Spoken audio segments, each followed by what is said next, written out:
Bismillahirrahmanirrahim. Assalamualaikum warahmatullahi wabarakatuh.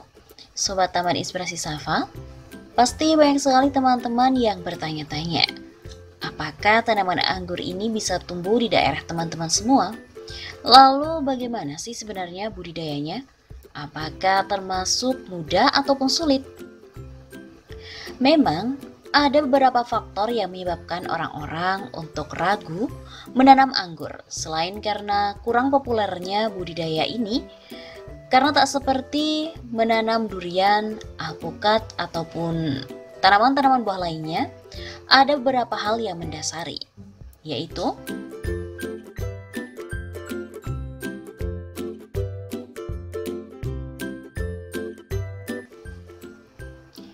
yang pertama, sebagian orang pasti mengira tanaman anggur ini hanya bisa tumbuh dan juga berbuah di daerah dingin atau di dataran tinggi saja. Kemudian yang kedua, seringkali saat melihat pohon anggur milik tetangga ataupun kerabat, umurnya pun sudah tahunan, tetapi anggurnya tidak kunjung berbuah. Padahal pohonnya cukup rimbun dan juga subur. Kemudian yang ketiga, banyak orang yang mendapatkan informasi dan juga melihat secara langsung pohon anggur milik orang lain ini berhasil berbuah. Sayangnya, ukuran buahnya itu kecil-kecil dan rasanya pun sangat masam, sehingga tidak layak untuk konsumsi. Maka, secara spontan dapat diambil kesimpulan orang-orang mengira bahwa pohon anggur ini tidak cocok dengan iklim ataupun kondisi di lingkungan sekitar mereka.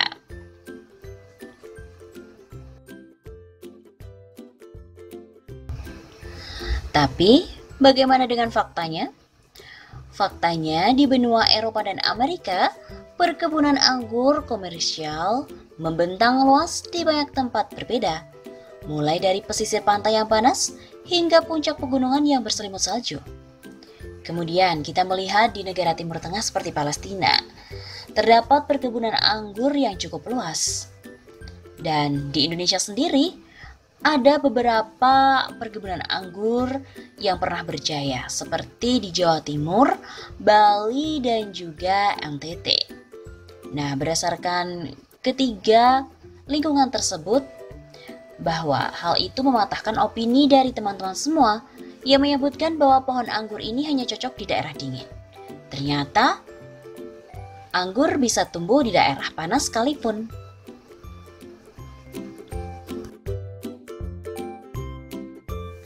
Lalu, bagaimana dengan pohon anggur yang tidak kunjung berbuah meskipun sudah berumur tahunan? Kemungkinan besar pohon anggur tersebut tidak pernah dipangkas untuk pembuahan.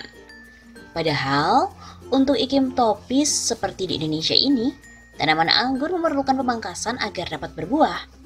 Sebenarnya tak hanya anggur saja, tetapi mayoritas tanaman buah juga harus dipangkas untuk merangsang pembuahan. Secara teknis sendiri, pemangkasan itu dilakukan pada cabang dan ranting-ranting tua. Dan setelah dipangkas, beberapa minggu kemudian pun akan muncul tunas-tunas baru, di mana sekaligus akan membawa bakal bunga. Nah, singkatnya, pohon anggur itu harus dipangkas setiap kali ingin dibuahkan. Namun tak jarang terdapat sebuah kasus tunas-tunas tadi tumbuh tanpa membawa bunga satupun. Bahkan ada orang yang sampai melakukan pemangkasan berkali-kali, tapi tak juga berhasil berbunga. Lalu, apakah ada sesuatu yang salah? Penyebab paling umum pada kasus tersebut adalah karena penentuan waktu pangkas dan juga teknik pemangkasan yang tidak sesuai dengan prosedur. Pertama, pohon anggur hanya bisa dipangkas pembuahan paling cepat setiap 4 bulan sekali. Jadi apabila Anda melakukan pemangkasan untuk pembuahan dan hasilnya gagal, dan kemudian mencoba untuk memangkas kembali, sampai puluhan kali pun pohon anggur juga tak akan bisa berbuah. Karena Anda harus memberikan waktu 4 bulan bagi tanaman agar tanaman itu bisa membesarkan tunas-tunas barunya pasca pemangkasan sebelumnya. Kemudian yang kedua, teknik pemangkasan pun juga sangat berpengaruh. Kesalahan dalam menentukan cabang atau ranting mana yang harus dipangkas juga menyebabkan tunas baru yang muncul tak mampu menghasilkan bakal bunga. Bahkan terdapat istilah cabang mandul, di mana pada cabang-cabang tertentu dengan ciri-ciri khusus, sampai kapanpun tidak akan bisa menghasilkan buah.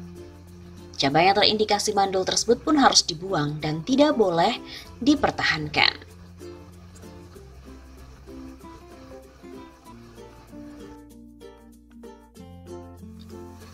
Lalu mengapa terdapat pohon anggur yang berbuah tapi hasil buahnya kecil-kecil dan juga masam? Nah, perlu kita ketahui bahwa terdapat ratusan bahkan ribuan varietas anggur yang tersebar di seluruh dunia. Dan karakter dari masing-masing buah tersebut berbeda dari satu dengan yang lainnya. Memang ada rasa buah yang sangat masam, masam biasa, manis, dan juga ada yang sangat manis. Soal ukurannya pun juga bervariasi.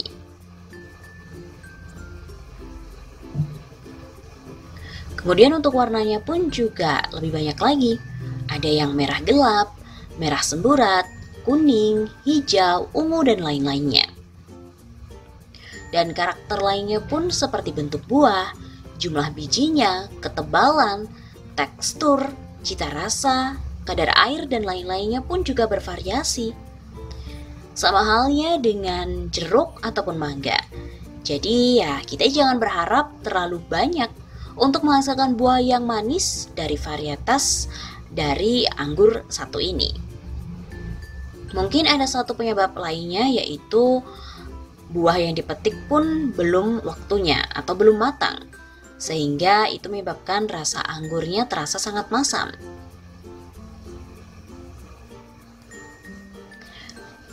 Kemudian yang perlu untuk dicatat yaitu buah anggur baru bisa dipanen sekitar usianya itu 3 bulan sejak muncul bakal bunga, atau mungkin sekitar 4 bulan sejak pangkas pembuahan. Mungkin terdapat faktor-faktor tertentu yang menyebabkan ukuran buahnya kecil-kecil. Yang pertama memang karakter dari buahnya itu kecil-kecil, ataupun yang kedua karena kekurangan unsur hara, sinar matahari dan air, atau yang ketiga karena usia tanaman masih terlalu muda saat berbuah.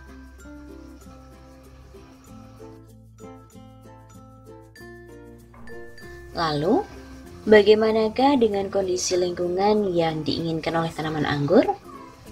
Nah, agar teman-teman bisa mengetahui bagaimana sih kondisi lingkungan yang sesuai dengan tanaman anggur, maka kami akan memberikan ulasan sedikit tentang kondisi yang baik untuk tanaman anggur tersebut. Yang pertama adalah tentang suhu udara dan juga curah hujan. Suhu udara yang cocok untuk tanaman anggur itu bisa antara 10 derajat Celcius sampai dengan 35 derajat Celcius. Sumber lainnya juga mengatakan antara 15 derajat Celcius sampai dengan 40 derajat Celcius.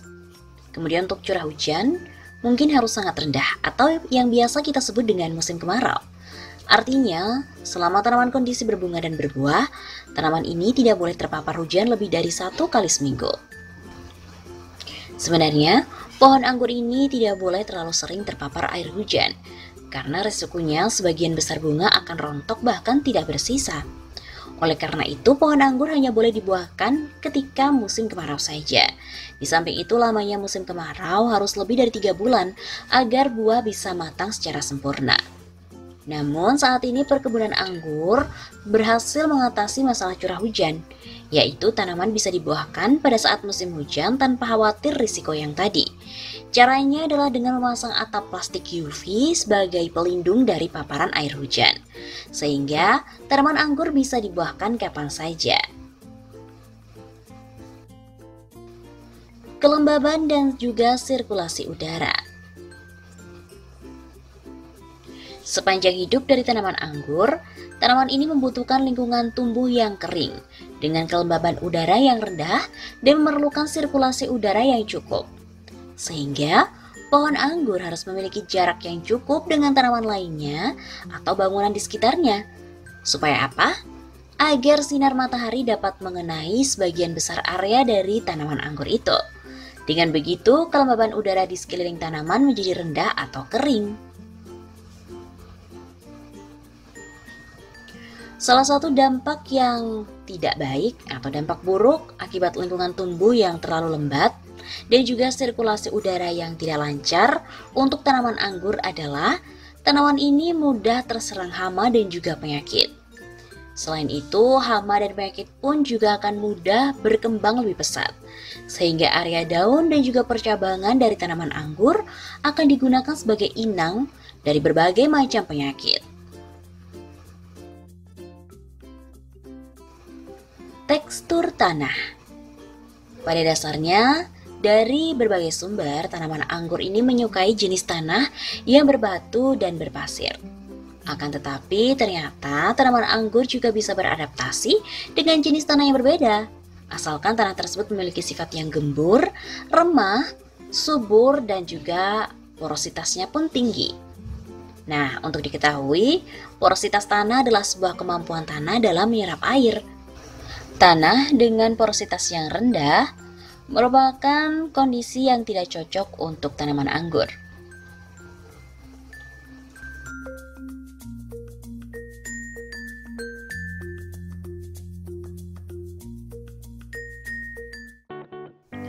Nah, Sobat Taman Inspirasi Safa, itu tadi sedikit informasi yang bisa untuk menjawab keraguan ataupun pertanyaan-pertanyaan teman-teman tentang masalah anggur.